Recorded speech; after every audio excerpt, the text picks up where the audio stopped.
마가복음을 강의한 지가 벌써 1년이 훨씬 넘었습니다. 오늘 우리는 이제 마가복음 마지막 부분에 도달했습니다. 그래서 오늘 마가복음 마지막 설교입니다. 모든 것이 마지막이 중요합니다. 그 마지막을 알기 위해서는 그 첫 번째를 어떻게 시작했는가, 이게 또 참 중요합니다. 혹시 여러분 마가복음 강해를 처음 시작하는 날 제가 첫 번째 읽었던 말씀 마가복음 1장 1절을 여러분이 혹시 기억을 하시나요? 아마 대부분 아마도 잊어버렸을 것 같습니다.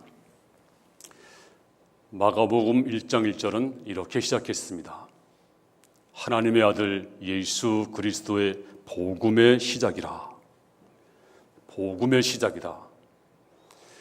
이래서 마가는 펜을 들어서 이제 복음을 시작했습니다. 복음은 이런 것이다. 복음을 이제 설명을 하려고 이제 펜을 들었습니다. 그리고 복음을 기록했습니다. 예수님의 생애를 통해서 또 그의 말씀을 통해서 그의 가르침을 통해서 복음이 어떤 것인가를 1장부터 16장까지 자세히 설명했습니다.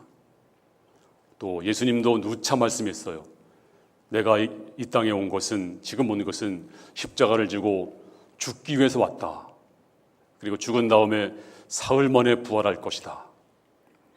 장사 지낸 바 되었다가 다시 부활할 것이다. 나는 부활이요 생명이다.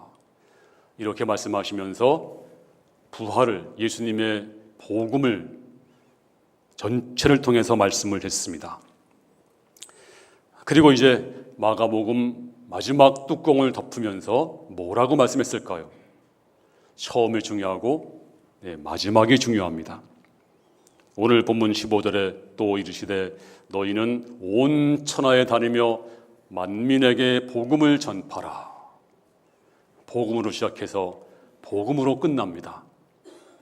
이제 복음을 받았으니, 복음을 배웠으니, 복음을 받았으니 너희가 이 복음을 전파라. 바로 이것이 마가복음인 것입니다. 그러면 첫 번째로 이 복음이 도대체 무엇인가 잘 알지만 우리가 너무 잘 알기 때문에 모르는 것이 있습니다. 그냥 잘 아니까 알겠거니 그리고 넘어갑니다. 그래서 이 시간 다시 한번 복음이 무엇인가를 먼저 간단하게 설명을 하겠습니다. 복음은요, 그대로 말하면 풀었으면 기쁜 소식이죠. 기쁜 소식. 잠언 25장 25절에 이런 말씀이 있습니다. 먼 땅에서 오는 좋은 기별은 목마른 사람에게 냉수와 같으니라. 상상해 보세요. 어떤 사람이 광야에서 길을 잃었습니다. 아주 뜨거운 그 광야에서 거의 기진맥진, 이제 눈앞이 가물거리고 희미해지고 거의 죽게 되었습니다. 그때 마침 오아시스가 그 앞에 눈에 들어왔습니다. 거기서 첫 번째 받아든 생수, 냉수, 그 물 한 컵, 얼마나 시원할까요? 생명을 살리는 물입니다. 이와 같이 저와 여러분들은 지금도 정말 마음을 씻어줄 어떤 기쁜 소식을 기다리는 분들이 많이 있습니다. 뭐 큰 게 아니더라도 어떤 분은 우리 아들이 취직을 했으면, 또 우리 아들이 결혼을 했으면, 또는 시집간 딸이 자식을 못 낳으면 애를 좀 뵀으면, 그러다가 애를 뵀습니다. 그럼 얼마나 기쁘겠어요. 우리 부평 지역에 박빙의 선거가 있었죠. 국회의원 선거에서 21표 차이로 이겼어요, 한 후보가. 근데 마지막 뚜껑이 열릴 때까지 얼마나 조마조마했을까요? 21표 차이니까. 마지막에 당신이 당선자입니다 했을 때 아마 그 사람은 굉장히 기뻤을 것입니다. 자, 그런데 이보다 더 기쁜 소식이 있습니다. 근본적인 기쁜 소식. 이것을 넘어서는 정말 인간의 본질적인 기쁜 소식. 제가 이것을 여러분께 먼저 설명을 하겠습니다. 하나 예를 들어 볼게요. 상상하기 싫은 예입니다. 여러분 외동 아들이 이제 아파서 병원에 갔더니 의사가 말하기를 이 병은 불치병입니다. 상상하기 싫죠? 네, 이거 있어서는 안 됩니다. 근데 의사가 말하기를 방법이 없습니다. 집에 가서 죽음을 기다리세요. 치료 방법이 없습니다. 그러면 아마도 그 말을 들은 부모는 가슴이 미어지고 하늘이 무너지고 괴롭고 답답할 거예요. 이제 사형 선고받은 아들이 집안에 누워 있습니다. 그런데요, 기쁜 소식이 들려왔어요. 당신 아들이 명문대학에 합격을 했습니다. 그 소식이 기쁜 소식일까요? 오히려 가슴을 찢는 소식입니다. 또 소식이 들려왔습니다. 당신 아들이 대기업에 합격을 했습니다. 그 소식이 어떤 소식일까요? 도리어 가슴을 갈기갈기 찢는 소식입니다. 정말 인간의 기쁜 소식이 뭘까요? 바로 생명의 소식입니다. 사람이 살고 죽는 문제보다 더 귀한 문제는 없습니다. 지금 이 아이에게, 이 부모에게 가장 기쁜 소식은 이 아이가 살았습니다. 이 아이는 이제 병에서 건진받았습니다.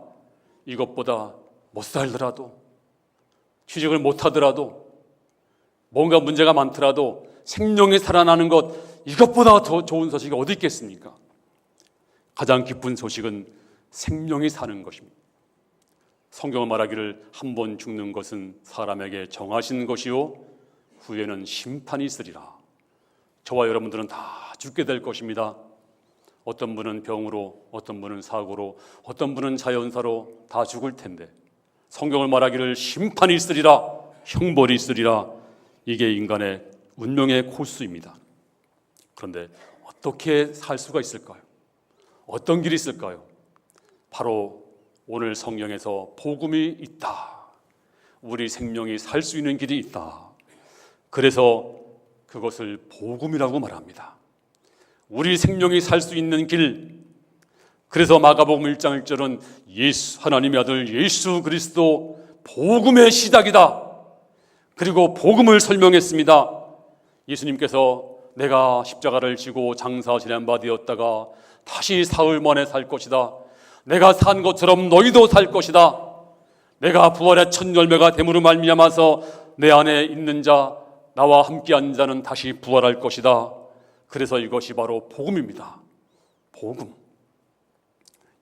지금부터 200년 전만 하더라도 펠리실린, 마이신 이런 약들이 없었어요. 그래서 폐결핵, 이질, 천연두, 장티푸스, 패스트, 콜레라, 흑사병 이런 병에 걸리면 대책이 없었습니다. 다 죽었습니다.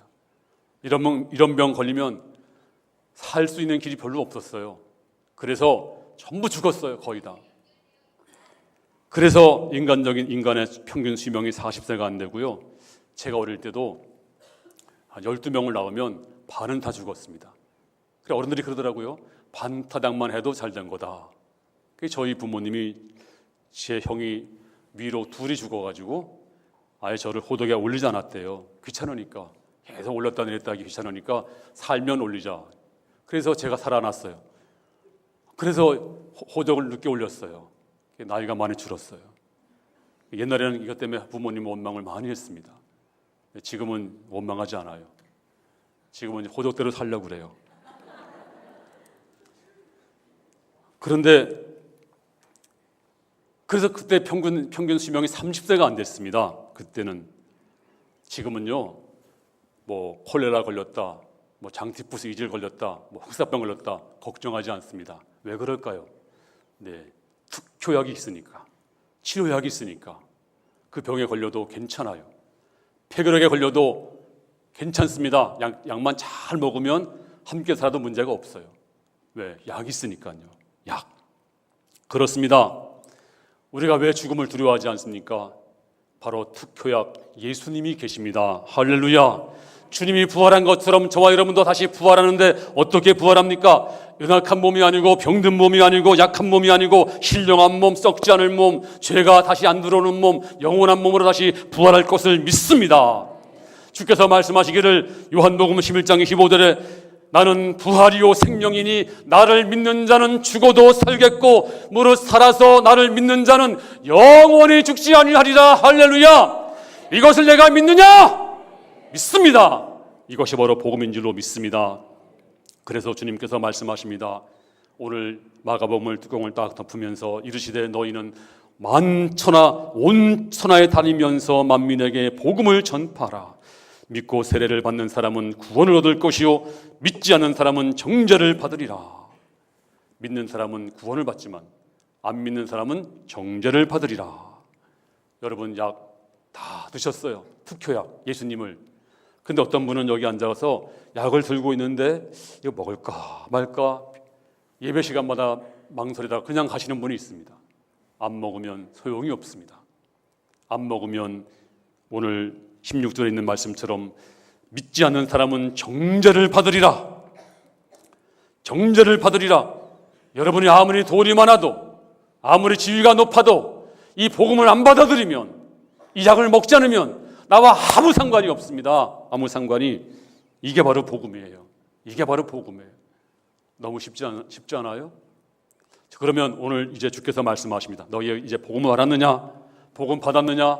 두 번째는 너희가 이제 내 증인이 되어라. 복음을 전파라. 이제 15절 말씀을 다 같이 읽겠습니다. 시작. 또 이르시되 너희는 온 천하에 다니며 만민에게 복음을 전파라. 이걸 가리켜서 지상 최대의 명령이라.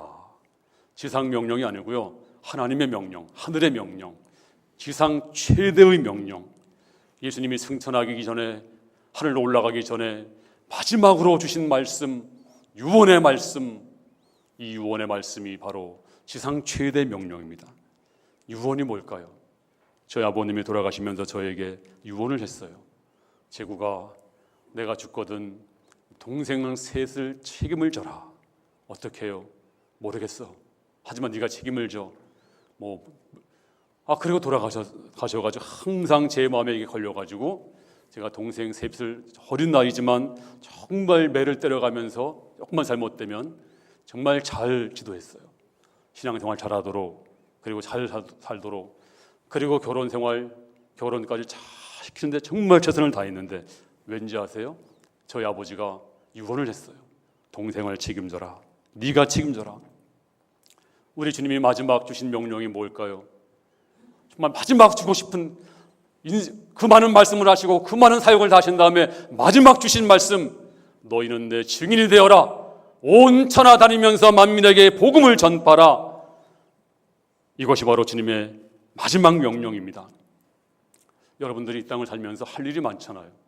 아마 10가지, 20가지, 어떤 분은 학교에서, 가정에서, 집에서, 교회에서 할 일이 얼마나 많이 있습니까? 자, 하나님이 천지를 창조하시고 사람을 만드시고 인간에게 최초로 명령한 것이 있습니다. 이게 바로 문화명령이라고 해요. 창세기 1장 28절 다 같이 읽겠습니다. 시작. 하나님이 그들에게 복을 주시며 하나님이 그들에게 이르시되 생육하고 번성하여 땅에 충만하라. 땅을 정복하라. 바다의 물고기와 하늘의 새와 땅에 움직이는 모든 생물을 다스리라 하시니라. 이것을 신학자들은 문화명령이라고 부릅니다. 생육하고 번성하라. 생육하고 번성하려면 가정을 가져야 돼요. 자식을 낳아야 됩니다. 일을 해야 됩니다. 그리고 사회인으로서 잘 살아야 됩니다. 여러분 자녀 교육을 잘해야 됩니다. 직장 가서 일을 잘해야 됩니다. 국가도 우리가 잘 섬기고 의무를 다해야 됩니다. 이건 세상 일이 아닙니다. 어떤 분은 그래요. 목사님, 썩어빠질 세상 일 그만두고 주일 하겠습니다. 여러분, 그 일은요, 죄악의 세상이 우리에게 준 게 아니에요. 하나님 주신 명령이기 때문에 우리가 가정에서, 직장에서, 사회에서 정말 이 사명, 문화 명령을 잘 감당해야 됩니다. 일을 잘해야 돼요. 이게 성경이고 이게 그리스도인인데, 근데 문제는 뭘까요? 우선순위가 있습니다. 우선순위. 예를 들어 보겠습니다. 지금 어머니 집에서 밥을 하고 빨래를 하고 자녀를 기릅니다. 이게 어머니의 일이죠. 물론 지금 아버지 일이기도 하지만. 근데 아이가 아파요. 어떻게 하겠습니까? 들쳐업고 병원에 갑니다. 그리고 아이와 옆에서 뜬 눈으로 밤을 새웁니다.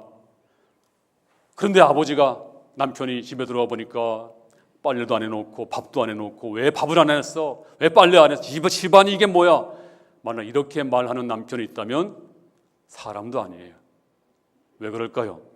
우선순위가 뭔가를, 우선순위는 지금 아이를 싫어하는 것입니다. 우선순위는. 그래서 아무리 집안이 더러워도 남편은 아무 얘기하지 않습니다. 우선순위. 그렇습니다. 성경을 말하기를 너희는 먼저 그의 나라와 그의 의를 구하라. 물론 여러분이 학생으로서, 또 비즈니스맨으로서, 또 주부로서, 또 뭐 장사하면서 모든 일 가운데 열심히 해야 됩니다. 열심히 해야 돼요. 열심히. 하지만 우선순위가 있습니다. 바로 주님이 우리에게 마지막 주신 명령, 나의 증인이 되어라. 그러므로 여러분이 아무리 학생을 잘 가르치고, 아무리 유능한 사원이라도, 아무리 자녀를 잘 양육해도 이 사명을 소홀히 한다면 주님께 칭찬받을 수 없어요. 인정받을 수 없습니다. 직무유기인 것입니다. 그러므로 우리는 성실하게 일을 해야 되지만 주님의 마지막 명령, 이 명령이 우선순위가 돼야 돼요. 우선순위. 어떤 분이 그래요. 목사님, 저는요 직장에서 성실하게 근무하면 뭐 사람들이 예수 믿겠죠? 여러분, 그건 사단의 소리입니다. 만약 그렇다면 무슬림 믿는 사람들이 전도 더 덜해요. 불교 믿는 사람도 전도 더 덜합니다. 성경은요, 우리가 말하지 아니하면 복음은 절대로 전파되지 않아요. 믿음은 들음에서 나며 들음은 그리스도의 말씀으로 말미암느니라. 그러므로 말을 해야 됩니다. 입으로 간증을 해야 됩니다. 아니, 행동이 엉망인데요. 물론 행동도 잘해야 되겠지만 가장 중요한 것은 말입니다. 말로 전파해야 돼요. 예수님이 나를 구원했습니다. 예수님은 구세주가 되십니다. 그분은 죽음에서 부활하신 분입니다. 그분은 나도 부활할 것입니다. 예수 믿으면 평안을 얻습니다. 한번 믿어보세요. 내가 믿은 예수 믿어보세요. 전도하는 것입니다. 이것이. 그래서 우리는 이 명령을 소홀히 하지 말고 정말 주님이 주신 가장 큰 명령, 이거 소홀히 하면 믿는 자가 아닙니다. 그럼 마지막으로, 이 전도하는 거 쉬운 건가요? 전도하는 거 어려운 것입니다. 정말 어려운 것입니다. 왜냐하면 이성적인 사람, 합리적인 사람한테 예수 믿으세요, 통합니까? 또는 자기 철학으로 꽉 차 있고 인생 경험, 학문, 심지어 종교 꽉 차 있는 사람에게 예수 믿으세요, 통할까요? 전도자들은요, 그래가지고 순교 많이 당했어요. 전도하는 거 쉬운 일이 아닙니다. 자, 여기 비결이 있습니다. 주님께서 전도하라고 말씀하는 것은 그냥 무턱대고 하라는 것이 아니라 이렇게 말씀했습니다. 자, 누가복음 24장 49절, 이 말씀은 주님이 승천하기 전에 주신 말씀입니다. 다 같이 읽겠습니다. 시작. 볼지어다 내가 내 아버지께서 약속하신 것을 너희에게 보내리니 너희는 위로부터 능력으로 입혀질 때까지 이 성에 머물라 하시니라. 다시 말하면 너희가 능력을 받을 때까지 이 성을 떠나지 말라. 다시 말하면 성령을 받을 때까지 너희가 전도하지 마라. 아무것도 하지 마라. 일하지 마라. 전도는 네가 하는 게 아니야. 전도는 능력을 받고 하는 것이고 주님이 하시는 것이다. 주님이 하시는 것이다. 너희가 그냥 나가면 너 백발백중 쓰러져. 전도 네가 한다고? 아니야. 네가 성령 받고 그리고 능력을 받은 다음에 그리고 하나 주님이 하게 하셔야지 네가 하는 게 아니다. 그래가지고 120명 성도들이 저 마가 다락방에서 열심히 기도했습니다. 그랬더니 성령이 충만히 임했습니다. 성령 받은 다음에 베드로가 한번 설교하니까 3,000명이 돌아왔습니다. 5,000명이 전도가 되었습니다. 10,000명, 그리고 100만 명이 되었습니다. 그리고 사도 바울도 복음을 증거했는데 저 소아시아까지 가다가 죽은 자도 살리고 성령의 능력으로 뱀도 물렸는데 뱀도 떨어뜨려 버리고, 그래서 오늘 본문에 이렇게 말씀했습니다. 다 같이 17절 말씀 시작. 믿는 자들에게 이런 표독이 따르리니 곧 저희가 내 이름으로 귀신을 쫓아내며 새 방언을 말하며 뱀을 집으며 무슨 독을 마실지라도 해를 받지 아니하며 병든 사람에게 손을 언중중 나으리라. 할렐루야. 이것이 그냥 된 것이 아니고 바로 성령이 임했을 때 하나님의 능력으로, 주님의 능력으로 이 놀라운 역사가 나타나는 줄로 믿습니다. 지금도 마찬가지입니다. 지금도 똑같습니다. 여러분이 성령 충만 받아야 이제 표적이 나타나고 병을 물리치고 병도 고칠 수가 있을 줄로 믿습니다. 여러분도 새 방언을 말할 줄로 믿습니다. 귀신도 물러갈 줄로 믿습니다. 성령 충만하기를 주 이름으로 축원합니다. 그러면 성령 충만 받는 비결이 뭘까요? 간단합니다. 성경이 말씀하시기를 성령 충만 받는 비결은 사도행전 2장 38절에 베드로가 가로되 너희가 회개하여 각각 예수 그리스도의 이름으로 세례를 받고 죄 사함 받으라 그리하면 성령을 선물로 받으리니 그렇습니다. 회개하면 성령 충만 받는다. 하나님은 거룩한 영이시고 깨끗한 영이세요. 그러므로 여러분들이 진정으로 회개할 때 성령 충만이 임할 줄로 믿습니다. 또 사도행전 10장 44절에 베드로가 이 말할 때 성령이 말씀 듣는 모든 사람에게 내려오시니 그렇습니다. 설교할 때 베드로가 말씀 증거할 때 말씀 듣는 모든 사람에게 성령이 임했습니다. 이 시간도 여러분들이 주여 내게 말씀하시옵소서 제가 듣겠나이다. 하나님 말씀 듣고 간절히 사모할 때 이 시간도 성령 충만이 임할 줄로 믿습니다. 누가복음 24장 32절에 우리에게 말씀하시고 우리에게 성경을 풀어주실 때 우리 속에서 마음이 뜨겁지 아니하시더냐. 주께서 성경 풀어주실 때 가슴이 뜨거워졌습니다. 오늘도 말씀을 사모하는 자, 말씀을 듣는 자에게 가슴이 뜨거워진 역사가 나타날 줄로 믿습니다. 그리고 오순절날 120명의 성도들이 열심히 기도했습니다. 그들은 지식인도 아니고 부자도 아니었습니다. 특별한 자가 아니었습니다. 오직 기도에 열심인 사람들, 오직 기도에 전심으로 기도하더라. 이 모든 사람에게 성령 충만이 임했습니다. 오늘도 간절한 마음으로 주여 내게 성령 충만 주시옵소서. 나도 이제 주님의 증인 되겠습니다. 만민에게 복음을 전파하겠습니다. 주님 능력으로 살겠습니다. 이렇게 기도하는 자에게 성령 충만이 임할 줄로 믿습니다. 저는 이제 목회하면서 느낀 게 누가 성령 충만 받았는가 알 수 있어요. 어떻게 하냐면요, 기도하는 거 보면 알 수 있어요. 기도를 시켜놓고 통성기도 한 다음에 금방 나가는 분이 있어요. 왜? 자기 힘으로 기도하려다 보니까 기도가 안 돼요. 너무 힘들어요. 근데 성령 충만 받은 분들은 끝도 없어요. 밤새도록 기도합니다. 기도해도 너무너무 기도를 잘하세요. 어떤 분은 찬송할 때 보니까 찬송에 힘이 없어요. 제가 지난주에 이렇게 하지 말라 그랬죠. 하지만 성령 충만 받은 분은 정말 뜨거워서 두 손 들고 감격스럽게 찬양합니다. 왜? 성령님이 안에 계시기 때문에 그냥 찬양할 수 없는 거예요. 찬양할 수 없는. 그리고 말씀 들을 때도 두 눈이 초롱초롱합니다. 마치 정말로 주님이 밖에 계셔서 부르면 보선바로 뛰어나가는 것처럼 눈물이 항상 그렁그렁하신 분, 정말 성령 충만하세요. 그런데 말씀 들을 때 관심 없는 분들 성령 충만 안 하더라고요. 오늘 여러분 다 성령 충만하기를 주의 이름으로 축원합니다. 어떤 분은 성령 충만하면 진동을 하고, 어떤 분은 방언을 말하고, 어떤 분은 눈물을 흘리고, 어떤 분은 목사님 제가 기도하다가 갑자기 담배 냄새가 역해져가지고 담배를 순식간에 끊었습니다. 이분이 담배를 40년 피워오신 분인데 순식간에 끊었대요. 어떤 분은 술 먹다가 토했대요. 성령 충만 임하니까 가슴이 뜨거워져가지고 술을 끊었대요. 그렇습니다. 오늘 시간 이제 성령 충만 받기를 주 이름으로 축원합니다. 교회는 어떤 곳인가? 성령 받는 분들의 모임입니다. 성령 받아야 됩니다. 충만 받아야 됩니다. 오늘 여러분이 기도하다가 말씀 듣다가 찬양 중에 성령 충만 받기를 주 이름으로 축원합니다. 이제 오늘 여러분들이 말씀을 듣고 기도하는 중에 성령 충만이 임할 줄로 믿습니다. 어떤 분은 방언을 말할 것입니다. 어떤 분은 병이 고쳐질 것입니다. 어떤 분은 회복될 것입니다. 어떤 분은 모든 문제가 해결될 것입니다. 어떤 분은 저 홍해가 갈라질 것입니다. 어떤 분은 하나님의 놀라운 역사를 맛볼 것입니다. 이제 놀라운 충만의 역사를 나타날 줄로 믿습니다. 믿는 자에게 이런 표적이 따르리니 곧 저희가 내 이름으로 귀신을 쫓아내며 새 방언을 말하며 뱀을 집어올리며 무슨 독을 마실지라도 해를 받지 아니하며 병든 사람에게 손을 언증증 나으리라. 이런 역사가 나타날 줄로 믿습니다. 할렐루야. 마지막으로 오늘 19절 말씀을 마치고 읽고 마치겠습니다. 19절 말씀 시작. 주 예수께서 말씀을 마치신 후에 하늘로 올리시 하나님 우편에 앉으시니라. 할렐루야.